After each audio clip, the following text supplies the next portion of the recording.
Hi crafters, it's Cynthia again.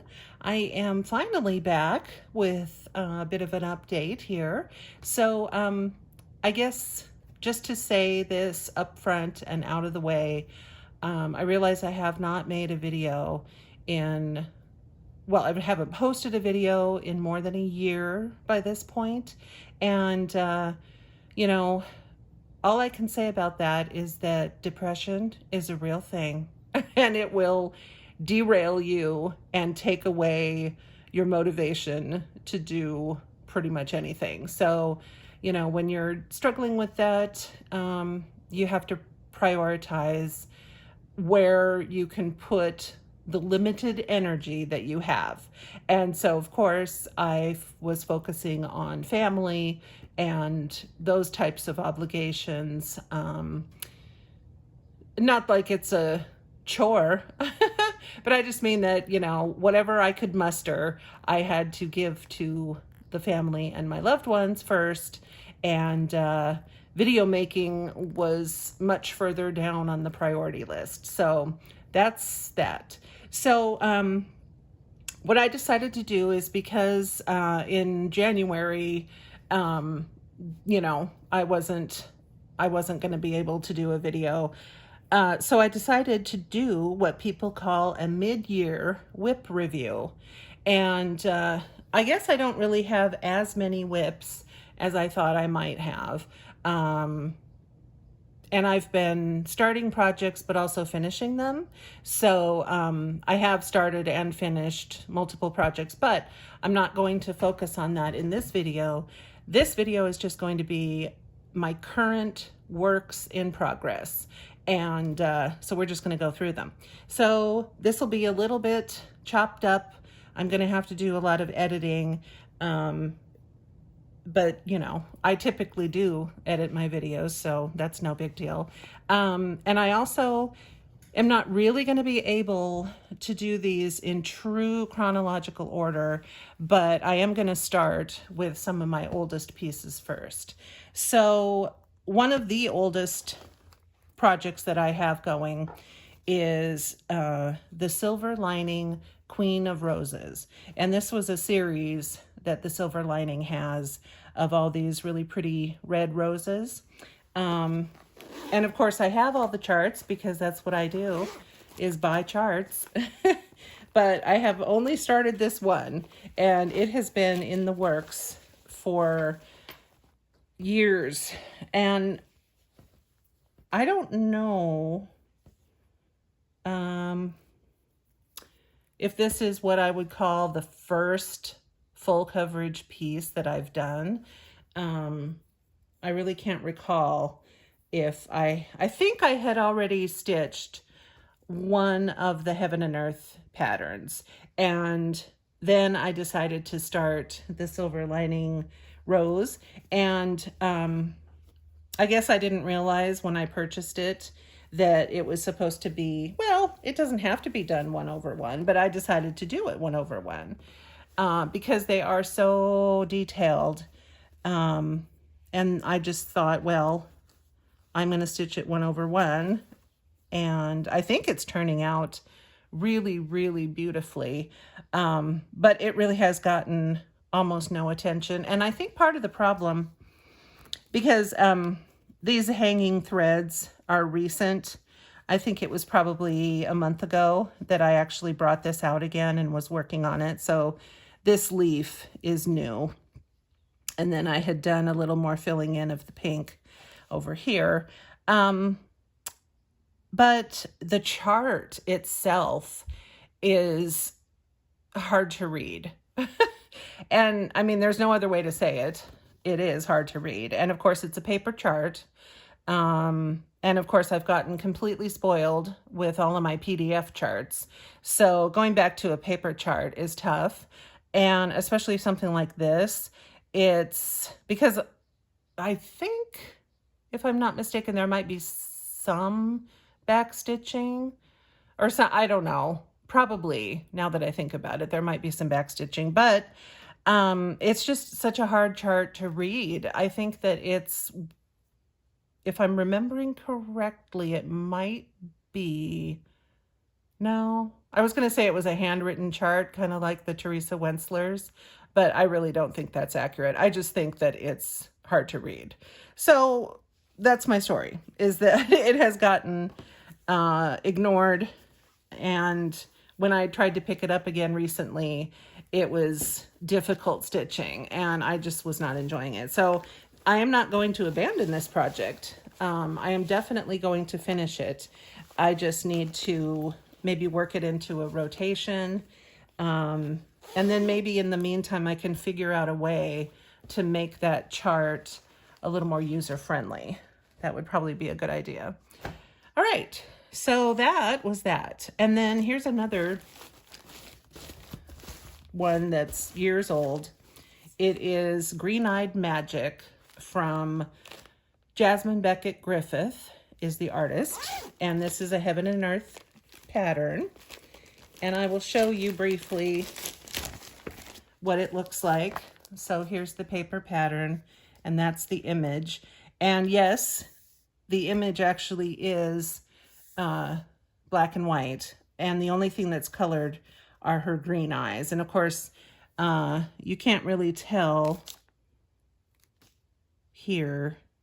But anyway, the only thing with color are her eyes, which had, to my recollection, a lot of different greens.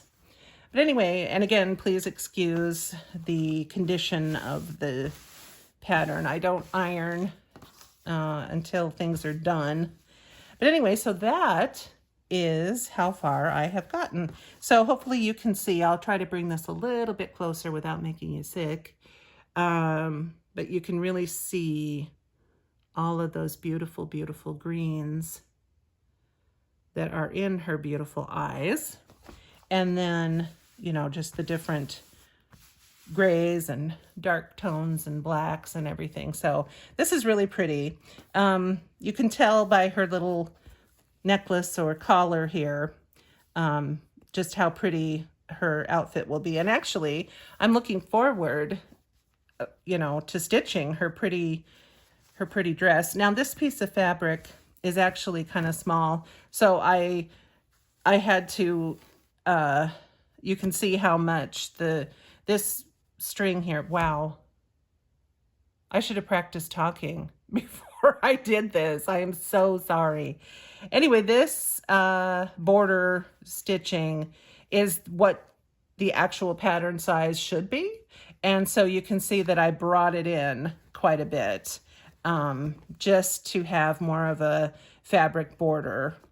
And since I was just cutting off the background, I didn't feel quite so bad about it. So you can see that each one of these squares here, which might be hard to see, but each one of those represents a page of the chart. And so again, down here at the bottom, you know, I'm going to end up cutting off about a third or maybe even a half of these final pages, just to have a more fitted, more comfortably fit pattern on my fabric. So anyway, that is the plan for that. This thing is so stiff because there is a bunch of the Greeneyed 032 that goes into her skin. And yes, I actually stitched all of it because that was back when I didn't know better. Now I would never do that, but I did when I stitched this one. So it's pretty, but ugh. Can you even imagine? And I don't even remember how many spools of that Greeneyed I had to use, but it was way more than you'd think. So anyway, that's that. So, oh, this is also an oldie but a goodie. This is Love with a capital L from Papillon Creations. And this one had been intended as a, what do they call those? Anyway, it was going to be a marriage thing for my husband and I. And so I think it was here and here you can put your initials, which I did do. So my initial, his initial, and you can customize it like that. And there's more customization that you can do. I believe that this banner here is shown in the pattern. You can take out some of this design in the center and then put in your last name.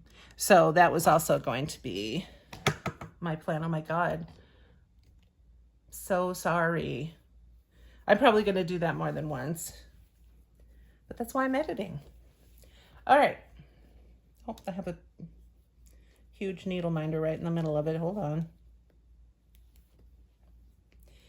All right. Okay. Now this is big. So, and you know, since I don't show myself on my floss tubes, you're just going to have to see this in pieces. But anyway, here it is. Love is patient. Love is kind. But anyway, yeah, here it is. I love that L. My favorite part of this whole thing is that big, beautiful L. I was thinking when I first started stitching the pattern, I think I started over here with the border. But when I got to the L, I was like, oh boy, you know, this is going to be a nightmare. And I was wrong. It was completely enjoyable. And I'm just sad that there isn't another gigantic letter in this. But anyway, so here we are. And this is another tough stitch because yes, it's a paper pattern, but also the counting. You know, this is a big open weaved piece of, weaved? Anyway, an open weave piece of linen. And counting, especially, you know, you want to make sure that you're exactly, you know, in the right spot away from all this stuff. And then these letters just were kind of showed up. And so I decided that I was going to do some gridding. And what I do is when I'm going from one place to another, I'll grid the fabric just in that area so that I can count properly. So, and I don't mind because I'd rather be accurate than fast. So that's my, you know, that's my goal. So anyway, here's the C, which stands for Cynthia, of course. And then over here will be a D for David. And that'll be it. And then I have my needle in here, which is, you know, frowned upon in the stitching world, but that's what happens. But anyway, yeah, so this is a big, huge piece of fabric. It's probably, you know, a yard long, but narrower. So anyway, that is my Love is Patient, Love is Kind. Or love with a capital L, sorry. All right. And all of the bags that I have are bags that I have made myself. With this one happens to be a Laurel Birch fabric. And everything is generously coated in cat hair. So that's great. Let me put this in here. But yeah, so see, that's one of my Laurel Birch bags. I've always loved Laurel Birch. I don't know if she started designing in the 80s, but that's when I discovered her. And she used to make the most fabulous earrings. And my sister and I always wore Laurel Birch earrings. So anyway, I remember those days. But yeah, so cute. Kitty cats everywhere. All right, so that was that. Now, oh, hold on. If you saw my table right now, you'd be shocked. But anyway, okay, so this one, now this is funny, but I actually found this in my closet. And I was like, what the heck is that? And strangely, it's a cross stitch, Heaven and Earth design from Sarah Butcher, that I had started years ago and completely forgot about and abandoned. But there you have it. So that's a shame that I forgot about it. But anyway, I think it's really cute. And I did start right here in the corner on this border. And as you can see, it's just neutral tones. And so that is the only thing that I have worked on, is that. And why did I start over? Oh my gosh. You know what I did? I started over when I found this. So initially I had stitched the whole first page. So right now I only gridded 10 by 10 squares of the first page, but you can see that it's just all going to be neutral colors, and there's actually multiple colors in there, so it's going to be a little bit lively. But, and I don't know what these, what is that? See how it's dark right here on the fabric? I don't know what that is, but it'll get covered, hopefully. I don't know what I do with myself. But anyway, I have a bunch of fabric in my stash, and so apparently I found a piece that was going to be big enough, and then I did the basic outline of the whole thing. So this one will have a nice generous border, and I'll be able to stitch the entire pattern. And then I did, you know, I cut it into the page pieces. So every time I start a new page, the general outline of that page will be started, and then I can do the 10 by 10 gridding. And I have since purchased a pen.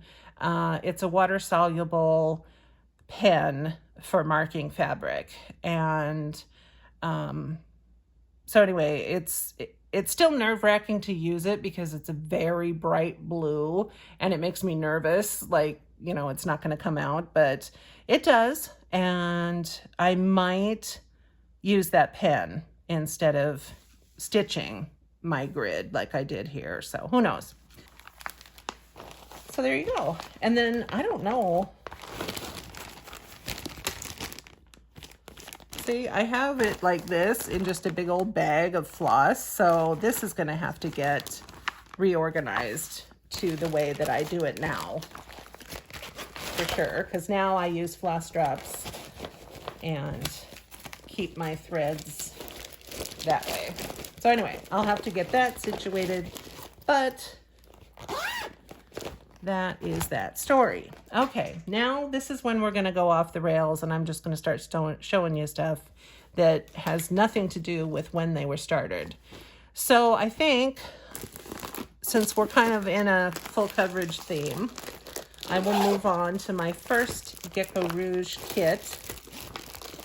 And I don't think I'm going to, since I don't have an overhead light on, I don't think I'm going to take these out of the plastic. But anyway, this one is called Aan and Manura.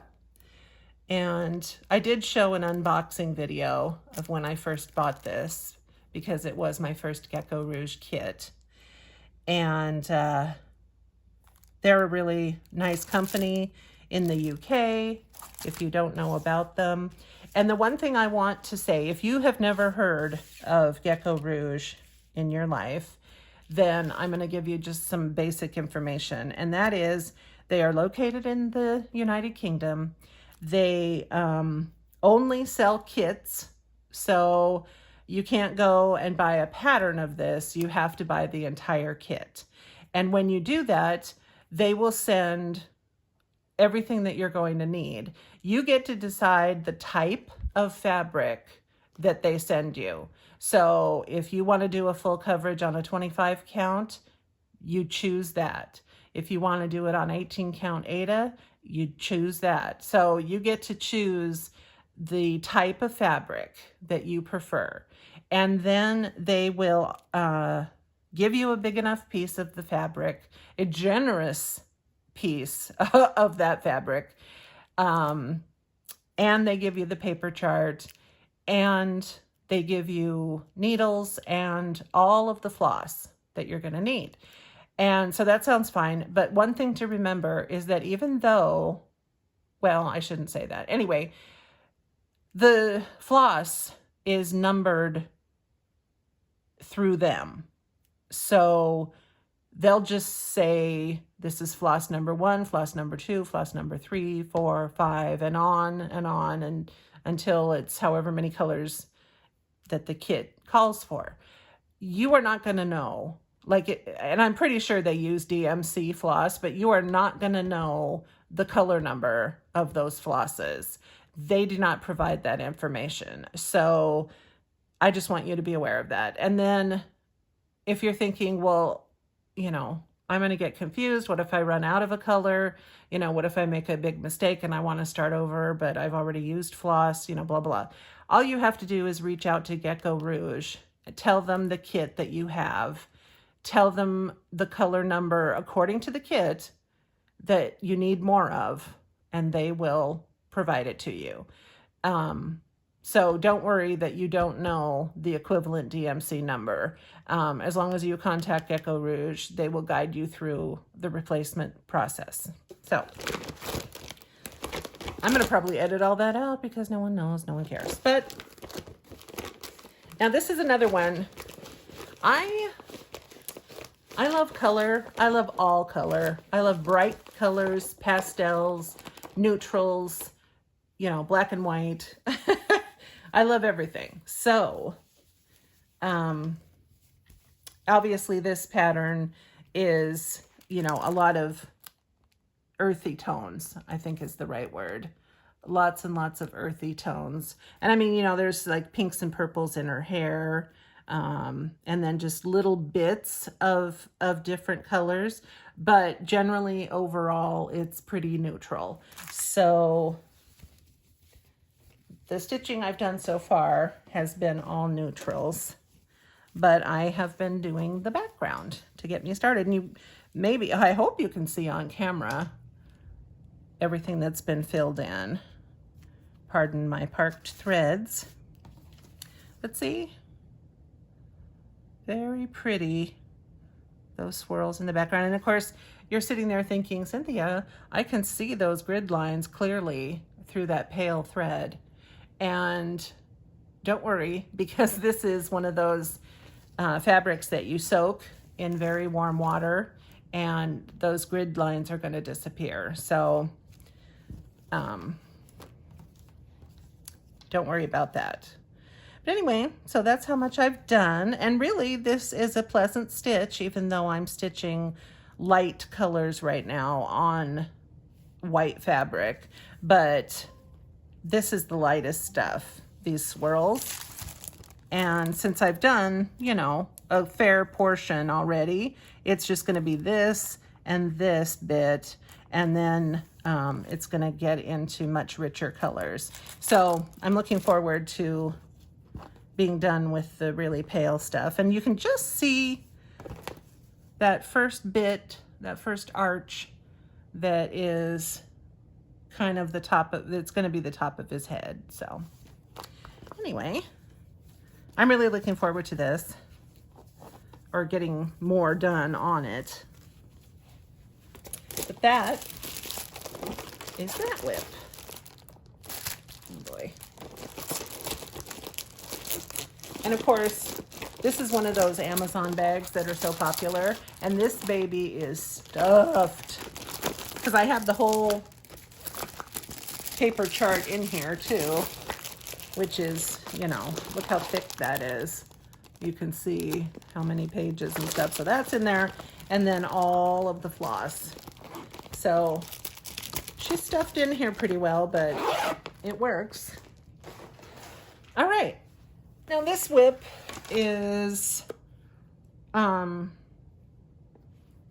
a focus or anything like that, because I keep seeing people stitching those Chinese kits, that you get on AliExpress. And so I just thought, you know what? I really just want to do one of those, just for the heck of it. Just when you feel like stitching, but you really don't want to think at all. So that's great, right? Because most of mine take a lot of, focused concentration. So this kit came, of course, already, I think, I'm pretty sure these were already on these floss cards. I can't even recall right now. But anyway, yes, they were for sure. So very convenient. And I don't mind them hanging on this. I could switch them if I felt like it onto floss cards on a ring, but I'm not, so far it hasn't bothered me enough to do that. And then you also get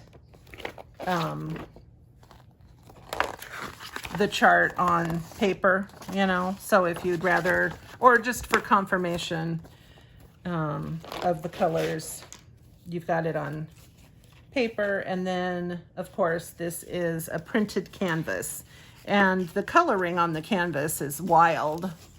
But I thought I had done more than this, but apparently not. All right. Anyway, yeah, so far all I've done is just this little bit of red here. Wow, that's funny. Anyway, so yeah, this is basically, I mean, it's a WIP, but it's really closer to a start. Anyway, yeah, so you can see that the colors on the canvas are pretty wild. And then of course the key for all of those colors and symbols is on this edge of the fabric. And this is a big, I don't know if this is, I think this is 11 count. I'm sure it confirms that somewhere. But again, I kind of like that because I don't need my magnifier or anything like that. I could just sit in front of the TV and mindlessly stitch, which is why I bought this. And I like the image. I love the colors. So that's going to be fun. All right. So again, not in any particular order. This one is fun, and you guys have never seen this one because I started this during my time away from everybody. And this one I'm going to have to remember to insert an image of what this is.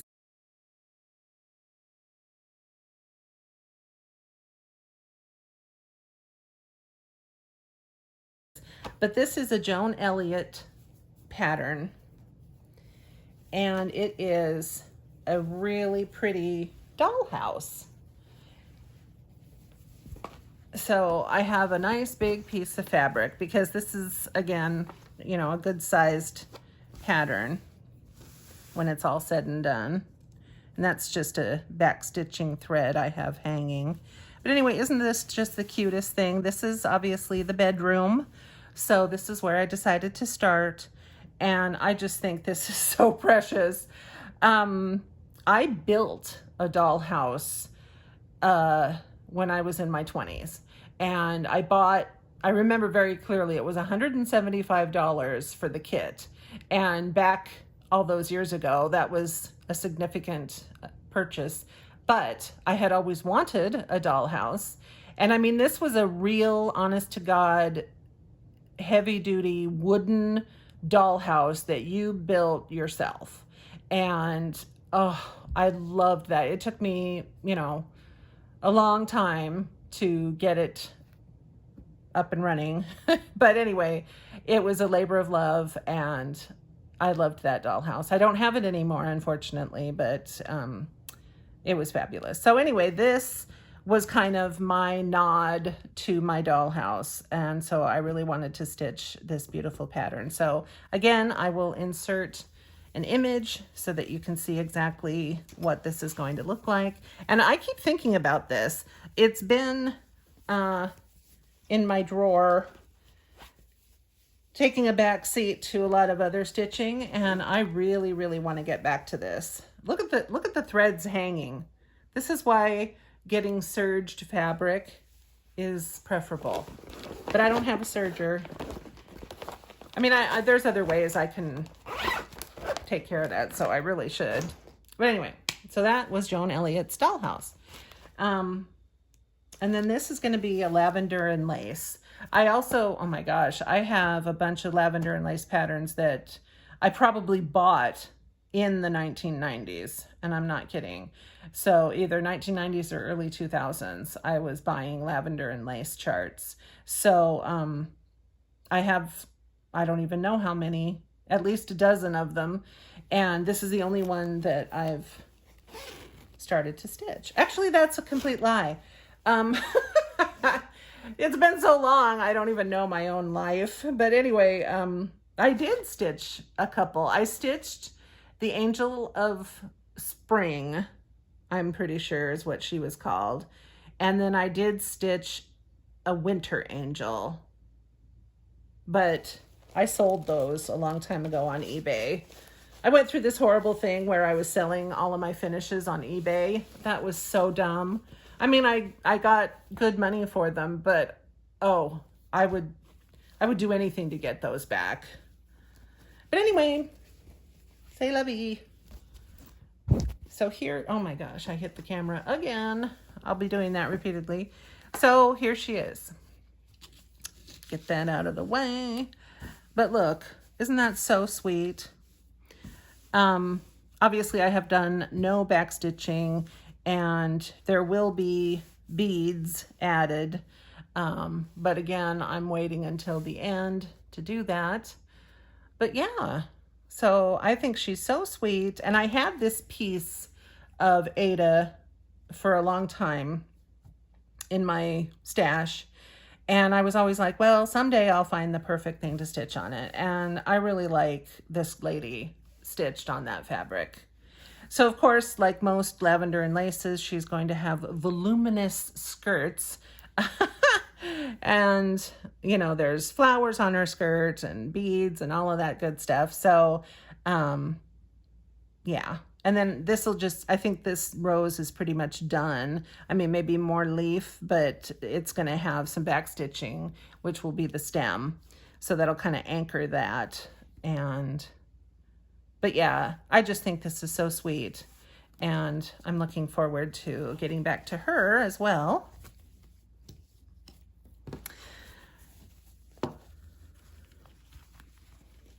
Now, if you don't know me, I will tell you that I was always a monogamous stitcher. So like if I started something, that was what I was working on until it was done. And, you know, I still don't really want to have too many WIPs going at one time.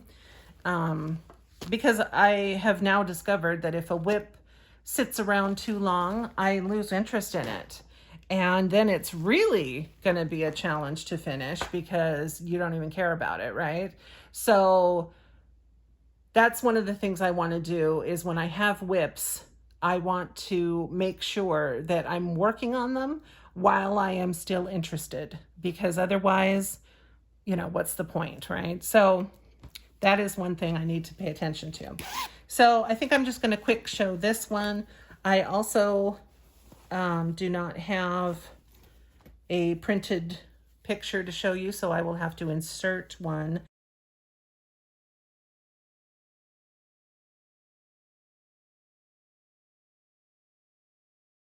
But this is a modern folk embroidery pattern. And I just happen to have kind of a long narrow strip here of fabric in the black 25 count. Sorry. And this fabric is really, really nice. There's all that cat hair I was talking about. Well, fuzz and cat hair. But anyway, so this one I love very much. It's a really pretty pattern. And I am using, this is just being done 1/1, but I'm using one of the Silks for You silks. And I love these colors on black. And you know, black, this particular black for some reason, you know, is really not that difficult to stitch on. I mean, white would be easier, let's face it, but I still think it's gorgeous. And look at, here's the part of, you know, the silk. And it's so funny because this weighs literally nothing. Like if I wasn't looking at my hand, I wouldn't think anything was in it. I mean, it is, there's no weight. It's just the most delicate, beautiful silk. And yet it holds up well to stitching, you know? I mean, I can thread it on my needle easily. I can, you know, stitch with it and it doesn't get all fuzzy and frayed. And so I'm very, very pleased with not just the colors, but the quality. So if you have never tried a Silks for You, you should definitely go on her website. She's in Australia, so, you know, you might have to wait a bit to receive it. But it's really not that bad. And, you know, speaking of waiting, oh my God, I'm going to throw this in here because I love hand-dyed fabrics. I think they're spectacular, and I wish I had more than I do. But I cannot stand waiting for them. I mean, they're not cheap, right? Like, on average, you're going to spend $35 generally or more on a piece of fabric, and that's a fat quarter size. So, you know, that's significant. And then I always buy, because I want to justify the shipping and the wait time. So I generally buy 3 pieces at a time. So it's roughly $100 order, right? And then you just wait and you wait and you wait and you wait. And I've never had a fabric dyer give me updates ever. I mean, if I asked about it, they would, but they never tell me anything about the process. I'm just sitting here waiting. And so I had just ordered, well, that's not true. I had ordered 3 pieces of fabric from a dyer I haven't used before. And I'm so excited to see these fabrics. I know they're going to be gorgeous. But when I placed the order, it said there was a 3-week turnover time, and it has now been 7 weeks. And I haven't heard a word. I haven't seen the fabric, none of it. And again, I could reach out, and I might do that. But it's just, I hate waiting. I just hate waiting. So that's why I don't order hand-dyed fabrics. So anyway, but it's not the dyer's fault, I should mention. You know, I'm not saying any of this as a slam to that company. And I'm not even going to tell you what company it is.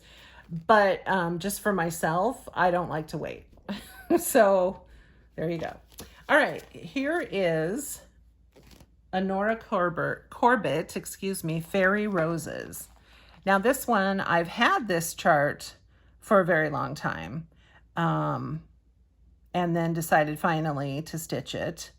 And she almost really is a Mirabilia. You know, she's that size, and she's got all of the usual, you know, beads and treasures and Krynex and all of that stuff. But this is from the Nora Corbett line of patterns. And this one is definitely different as far as packaging, you know. So she must have briefly packaged her things like this. So there's that. And then again, speaking of hand-dyed fabrics, this is a piece that I believe I bought off of eBay.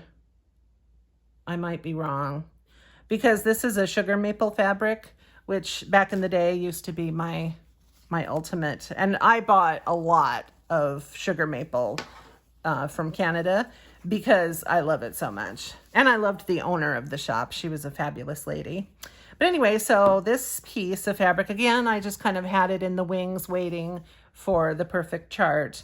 And when I did a floss toss with these colors on this, I was like, okay, that's it. I'm definitely using it. So this is as far as I have gotten. And again, this is one of those ones that, you know, I really love it and I want to do more. But my God in heaven, those wings.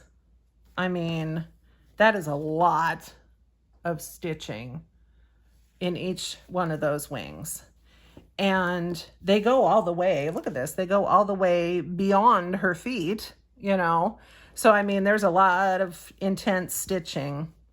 And then it's funny because all of these flowers, you know, these swags of flowers through her gown, you know, and then over here and here. I mean, that's a lot of, you know, onesie, twosie stitches, you know, what do they call that? Confetti stitching. And then there's these massive blocks in the wings. So this one is like one extreme or the next, you know. So that's kind of why it slows me down on stitching. because I get intimidated by the big, huge blocks, and then I start to get a little crazy with the confetti. So that is the one drawback to this. Oh, and then also, I didn't realize this until I was starting her wings, but you can see these little spots here in her wings, and they're done in a really pretty cry neck. And I did not realize that all of this, it looks white, but it's actually an extremely pale lavender. Anyway, all of this is supposed to be cry neck as well. Can you imagine? And it even continues down again here in these portions of the wings. And I was like, there is no way on God's green earth. And I actually started stitching in that cry neck.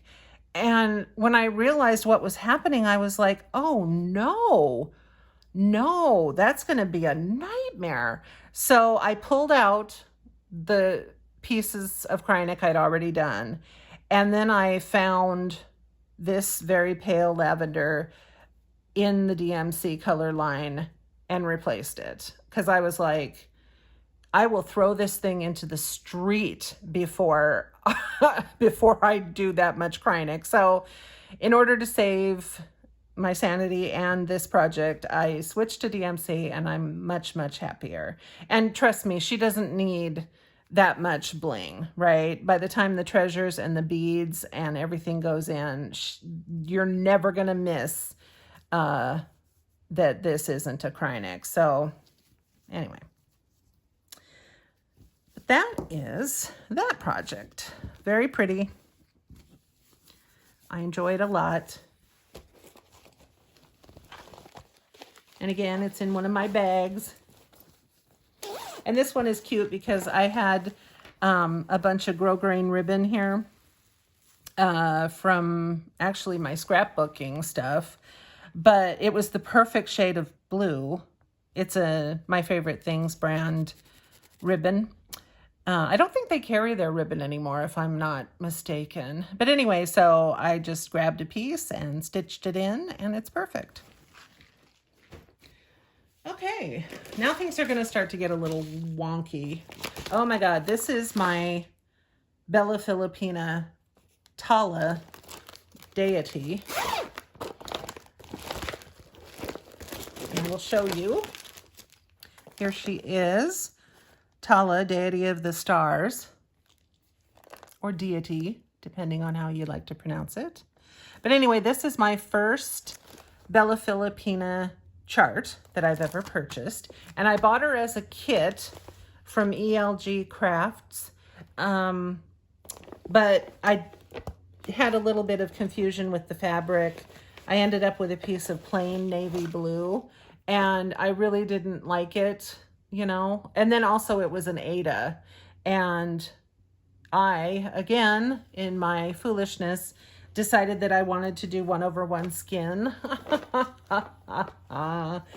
Oh dear. But that was, you know, that was my choice, and so I did that. But anyway, that was quite the challenge.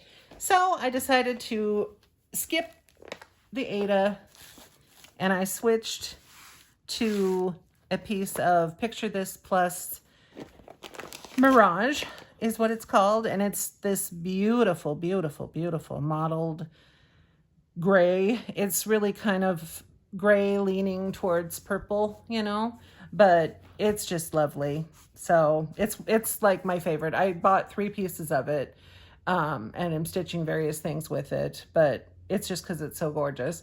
But anyway, so here is my lovely Tala. Now, the thing about Bella Filipinas, which I have quickly discovered, is that they're bigger than the Miras.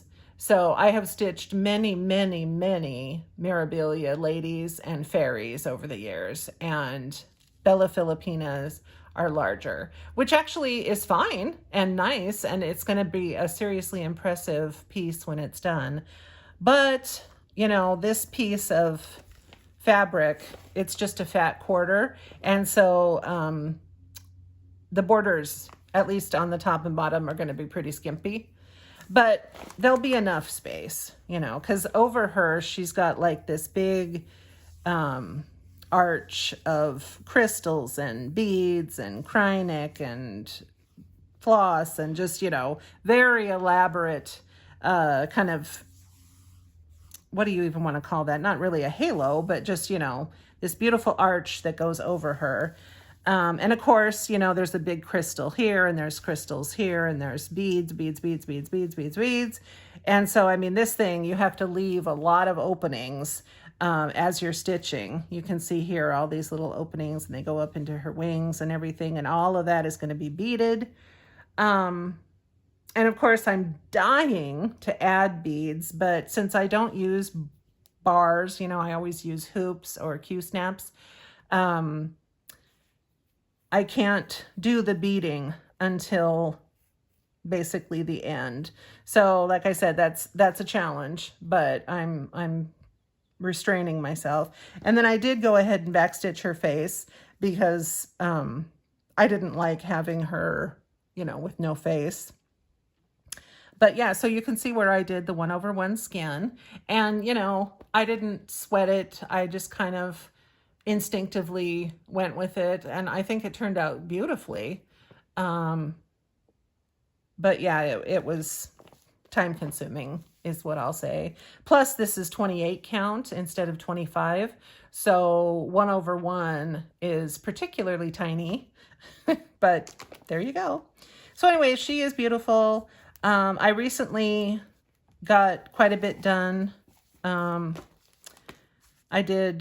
probably started about here, and I did all of this part of her wing. I did this beautiful swirl here of ribbon. I'm working more on this little fabric that she has kind of draped over her forearms. And you can see that there's some Greeneyed coming in. And again, I have to leave a bunch of spaces for beads. There may even be a treasure of some sort or a crystal in the center. I don't know. But yeah, so kind of slow going, but a beautiful project. And I'm really enjoying it. I'm definitely not, sometimes I'll have like more than one Mira going at a time, but I'm definitely not going to get another Bella Filipina started. I have multiple patterns now, of course, because I collect patterns, as you know. But I'm not going to start another one until that one is either, you know, 75% done or completely finished. All right, moving on. See, I don't know what most of these, oh, I do know what this one is. Wow. Look at how that was in there. Gee, no respect for my own stuff. Oh boy. Anyway, here's the palette of colors. Very bright, very happy, very sweet. This is, oh, I know what I was doing. I was stitching in hand. That's why this thing is so crazy. Anyway, this is the Caterpillar cross stitch. Hello Sunshine. There we go. Hello Sunshine. She has, or they have, 4 different trees, and each one is a different season, you know. So this is the summer one, and just look how darling. The big butterfly and the chubby bumblebee. And these are the legs of a pink flamingo that's standing here. But anyway, I just love these trees. They're so, so cute. And Brenda, her channel is Handwork Maniac, I think. But Brenda is fabulous. And Brenda was stitching one of the trees. And when I saw hers, I was like, oh my gosh, I totally have to stitch those now. Because I had seen them before. I mean, just the patterns, you know. But then when I saw how cute her finish was, I had to do it. Now mine I'm doing on 14 count Aida. So I wish I had gone with a smaller count. But that's okay. I had 14 count Aida on hand, so that's what I chose. And I actually had a big enough piece where I'm going to do all 4 trees on the same hunk of fabric. So, I mean, obviously I cut, I cut it into 4 pieces, but those pieces are all going to become the hello, hello whatever. There's like hello petal, hello deer, like the animal, DEER, this one, and then Hello Pumpkin, I think is the fall one. Hello Pumpkin is so cute. I believe that's the one Brenda stitched. I could be mistaken, but anyway. Oh, and by the way, if you have not watched Brenda, she is one of the sweetest, warmest people. I mean, I smile all the way through her videos because she's always smiling. She's always so sweet and upbeat. And she has a beautiful family. She lives in a beautiful area of Utah. And I love her stitching style. She does a lot of samplers. She does many, many different things. And, if I had a kindred spirit in stitching, I think it would be Brenda. So please check her out. Oh my gosh. Now this one, I should not have walked away from when I did. But anyway, here's kind of the color palette of all of it. This probably doesn't look too impressive, but very pretty colors. This is the, what do they call this place? Frosted Pumpkin Stitchery. There we go. And this is in a hoop. So let me remove that. Oh, and then, haha. Here, I'm thinking too much, or thinking too fast, and my mouth can't keep up. But anyway, wow, this is wrinkled all to hell. But anyway, this is the stitch along for 2024. No, 2023? Could it be? I don't know. Their stitch-alongs don't run January to end of December. I mean, I think they start, mid-year-ish or something like that. But anyway, this is really, really cute. I'm going to have to put the title on the screen because I could not tell you what this is called. I don't have it written. Yeah, I don't have it written anywhere, which is foolish. But anyway, so this is the stitch-along. This whole thing, I've seen the finished piece now, and it's absolutely adorable. I didn't realize I stitched so much of that dragon. That's wonderful because I had stopped for a while when the dragon, I had barely started the tail, some of this here. And now I've completed the dragon, obviously, and I am ready to move on, but there's like a little sea serpent in here, and there's all these fabulous images. So I am going to keep going on this for sure because it's adorable, and I love Frosted Pumpkin Stitchery, and I have, I purchased the fabric for it. I got, everything I need. So this is not abandoned at all. I mean, that's why I'm doing a WIP parade, right? It's all works in progress. So let me show a little more respect this time when I fold it up. And I'm going to leave the hoop in the package because I really want to work on this. And I want to have a nice hoop in here ready to go.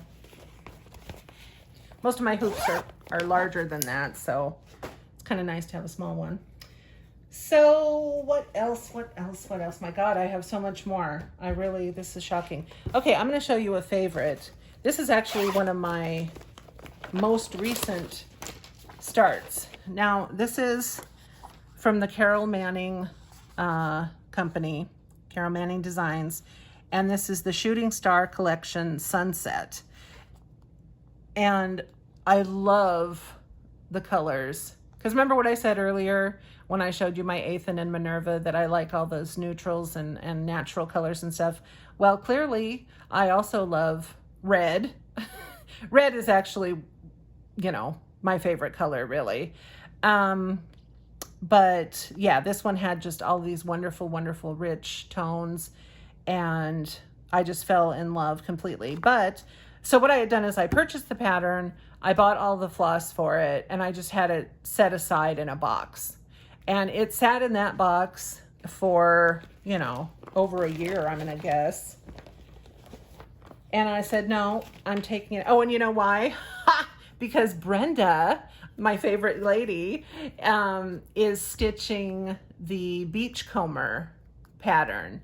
And it's all these fabulous colors that make you think of the beach, you know, all of the blues and the grays and the tans and the browns, and it's just fabulous. And so, of course, when she showed her, wow, sorry, the cat was just attacking the sofa. Thank you. But yeah, so when she showed hers and it was just so beautiful and everything, I thought, oh my gosh, I'm going to get out my sunset and actually stitch on it. So the palette, as you might well imagine, for this is just stunning. So what I did, normally I would always hang my floss in numerical order, but this time I decided the colors were so fabulous that I was going to hang my floss in color order. So I can't really get this perfectly situated without spending some quality time. But anyway, so I went ahead and have all of my floss hanging in colors from, you know, the different tones, lightest to darkest. So all of the reds into the berries, into the purples, into the blues, into the yellows and the oranges, and then the brick reds. But anyway, so that's roughly the palette. So clearly stunning. I love it. Okay, so anyway, that's the palette. And then it's funny because when I started stitching this, I started in the center, and then I started stitching designs. So I was like, you know, I would start in the center, and then I did this whole center diamond, and then I added, you know, some wings, and then I, you know, so I just couldn't stop following the pattern, you know, like making designs in it. So that was actually fun. And I do have a series of photographs that I am going to put on my Instagram, which will show, you know, the progression of the designs.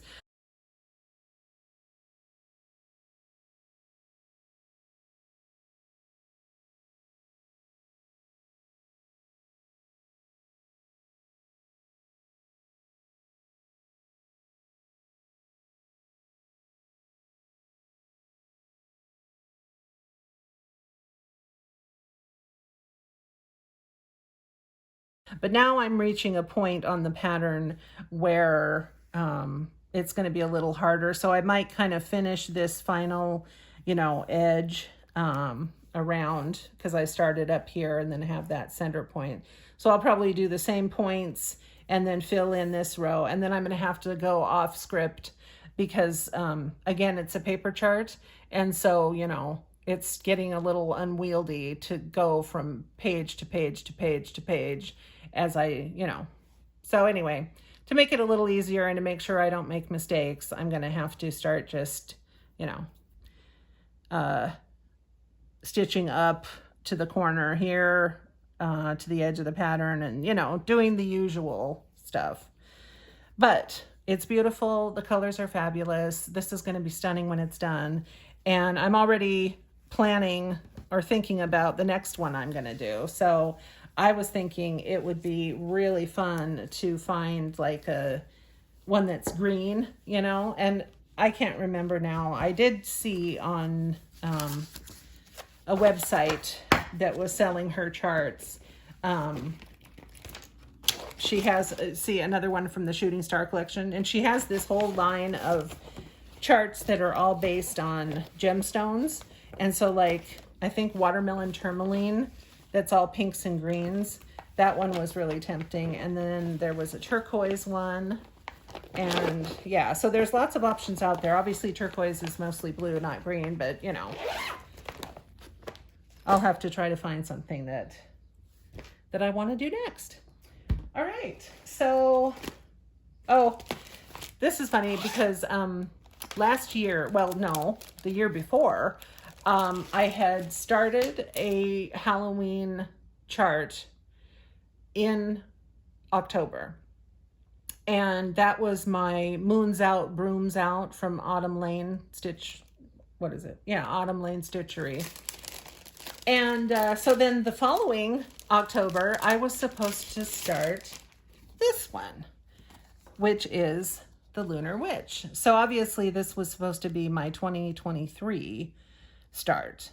And on October 25th of 2023, I remembered it. I was like, oh no, I've got this beautiful Lunar Witch pattern, and I was supposed to start it at the beginning of October and then post videos and updates as I went. Well, obviously, when I realized that, it was the 25th of the month, and I was like, well, so much for that plan, you know. So that was really actually disappointing. Please excuse the crinkling.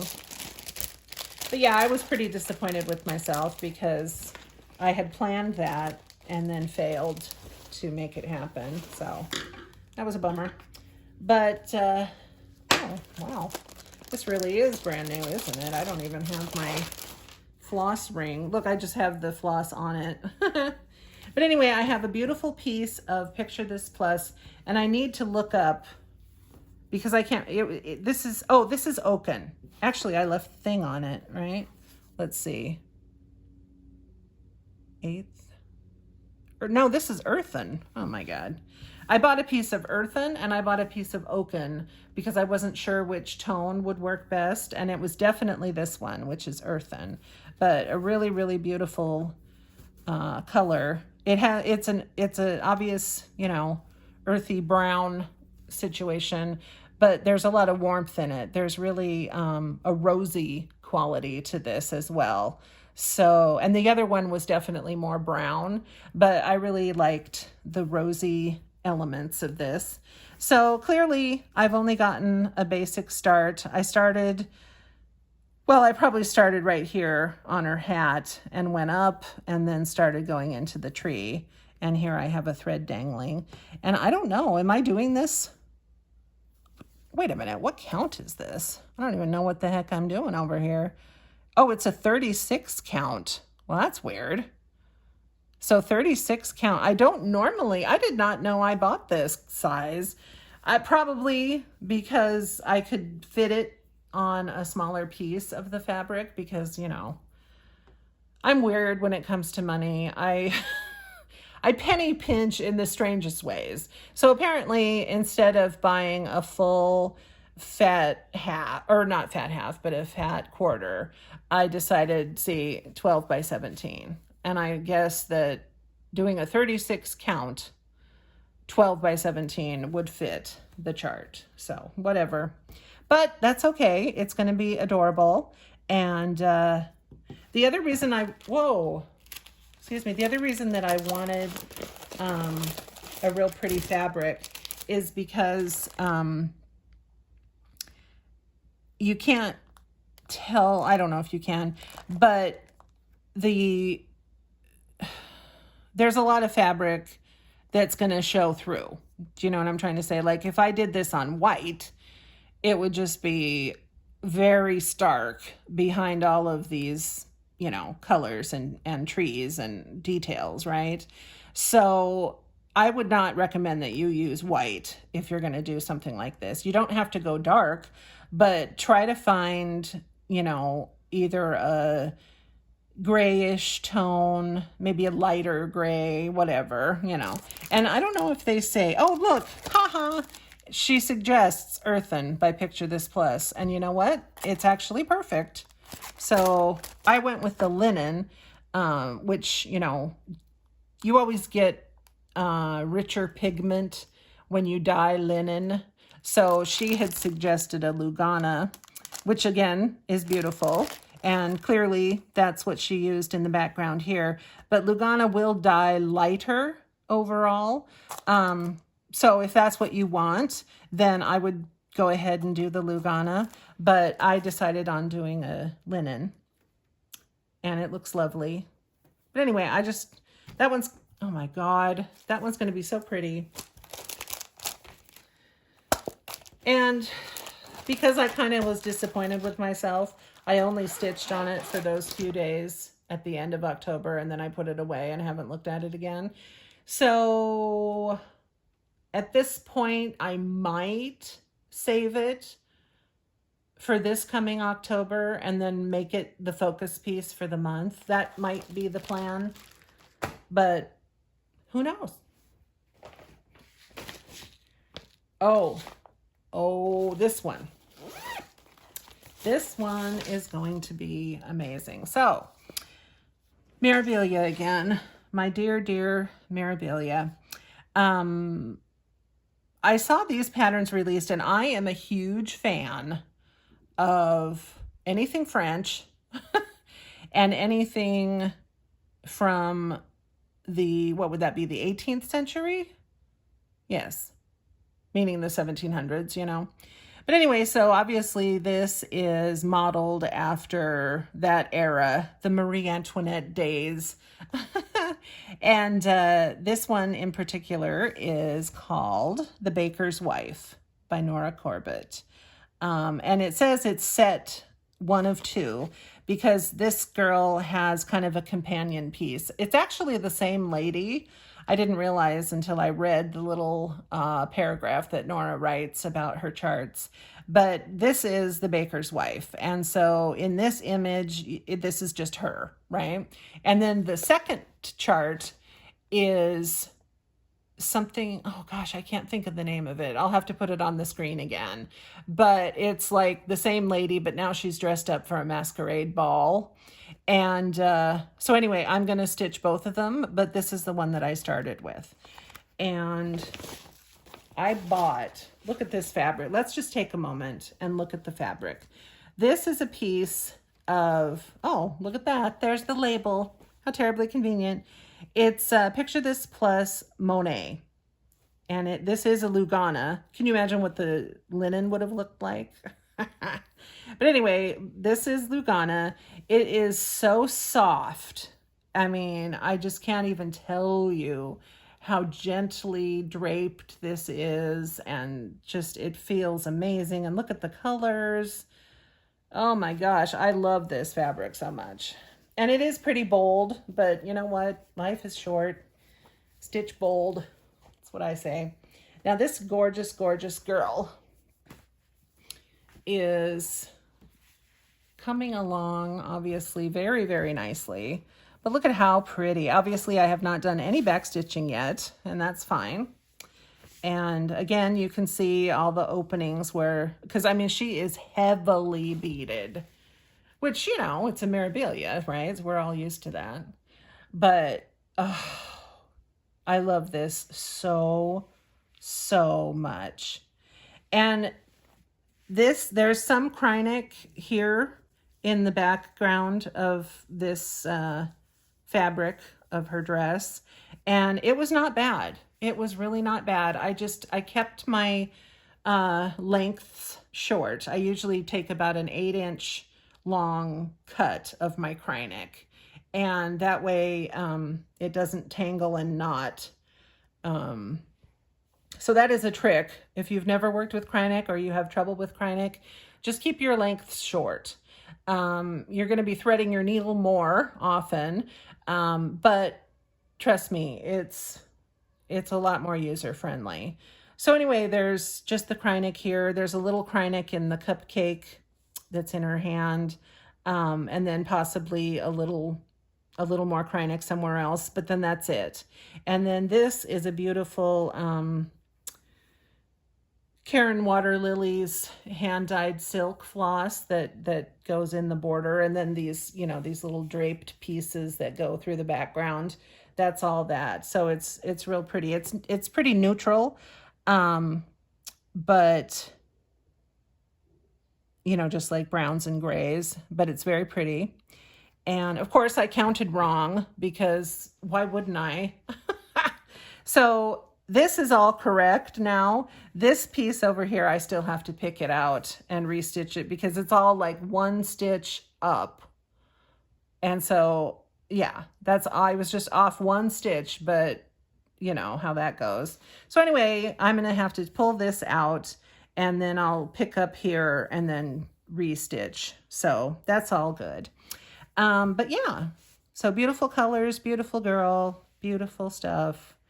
The flowers, those beautiful intense flowers, those are so beautiful. And she's got a whole other, of course, her other arm and her big sleeve and all of that stuff is over there. But yeah. Oh, and I have thought, ever since I put this away and started working on other things, I have done nothing but think about her. So she is definitely a great love of mine.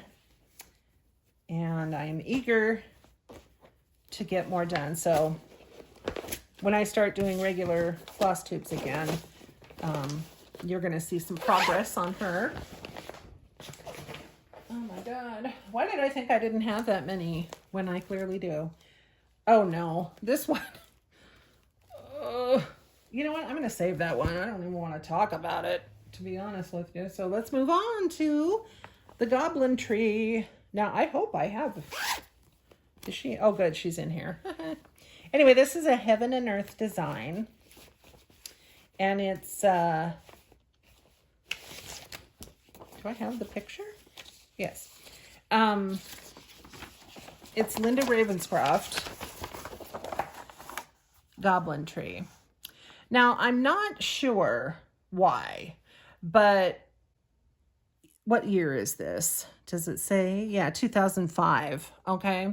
So I didn't even know, I don't think I knew that Heaven and Earth existed in 2005, because if I did, I would have bought all of the Ravenscroft patterns. But what happened is that Linda had been a part of Heaven and Earth.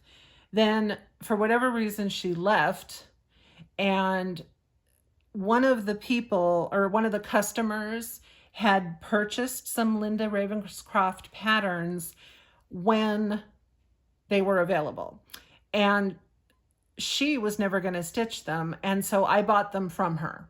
So these are secondhand patterns, if you will, which is why I have this.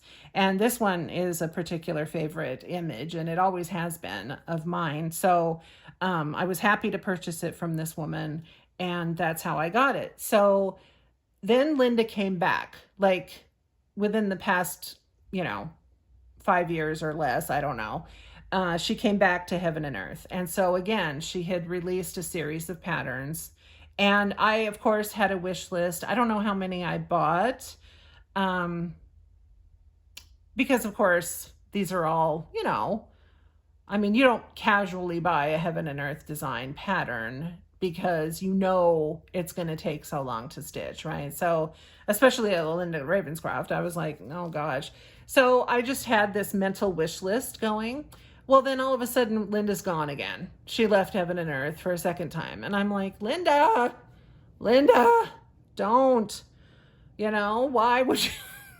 So I don't know, but now you can't get them again. And I don't know if she does that on purpose or what's happening, but she's gone again. And so whatever patterns I didn't buy, now I can't get them. So kind of frustrating, but that's my sad story. The bottom line is, though, that I have this, I'm stitching it, and that's all good. So I'm stitching this on white, but because of the palette of dark colors, it's wonderful. And trust me, I've got a lot of random threads everywhere. But anyway, here is how far I've gotten. And like I said, I absolutely adore this pattern, and I'm thrilled that I have it. Here we go. That's much better. I keep looking in the camera to make sure that this is somewhat, Okay. Anyway, here she is. I love her with a passion. For quite a while, all the way through here, I was staying true to these pages. I was finishing per page. And again, you can see with the blue line, that's the page border. And then this is the last page of the top row. So I had been going, being very disciplined, and then just doing my 10 by 10 blocks down. And I will continue that as I go back here. But I had stitched, you know, her head and that bit of shoulder, and I got very excited and I was like, oh, I want to stitch her. So I did start dipping down and stitching her. And so that's kind of why I went from my methodical stitching up here, you know, row by row by row by row, to doing a little bit more cross country here and here. But then trying to fill in and see, again, you know, with the way my brain works, I love the neatness of, you know, I love the methodical,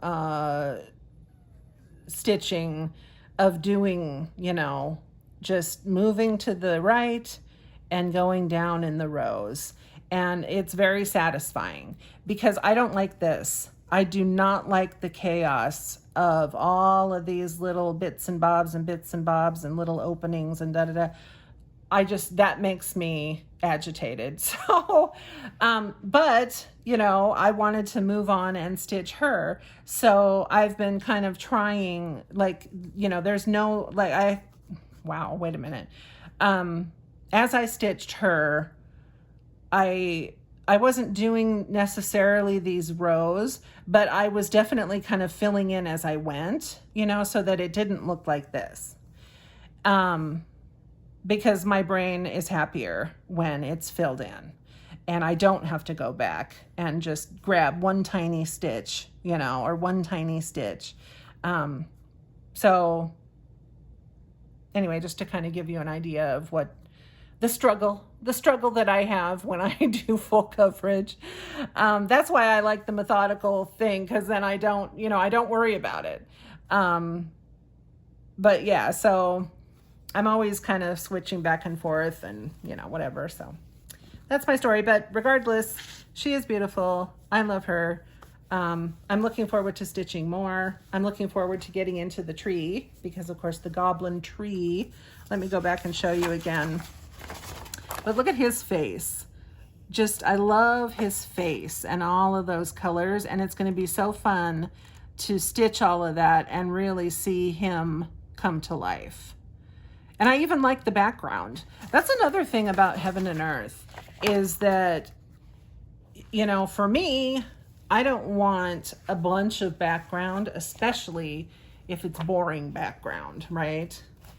Now you can have Michelle at Heaven and Earth. You can request that they remove a background from the pattern. I've never done that, so I don't know the process, but I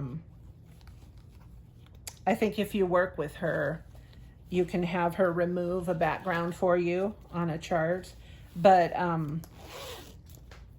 I just never bothered to do that, you know, to ask for that. Oh, and this, okay, moving on. This one is the Gamer. Oh, wait a minute, let me calm down. Next one, the Gamer by Gecko Rouge. This one is quite well known. Multiple people have stitched this. I couldn't even guess how many, but it's very popular. There are multiple people on FlossTube. There's, I think she's Nikki Stitches, Nikki. But yeah, look up Nikki Stitches, Nikki Crafts. I'll have to put her name on my screen. But there's a series of videos where she is doing stitch with me's and she's stitching the Gamer. So I watch those videos regularly because I just love the colors. I love this pattern. And so it's fun to see her stitching on it. She's an excellent stitcher. So if you're not a fan already, then please check out her channel and follow her if you like her work as much as I do. But yeah, so this is the Gamer. And this is one of those ones that this is why I went to Gecko Rouge in the first place, was to buy this chart, or excuse me, this kit. But the kit is quite expensive. It was over $200. And so I was kind of like, well, let me think about it, blah, blah, blah. And then eventually I went ahead and just pulled the trigger. I think this was a birthday present from last year or maybe even the year before.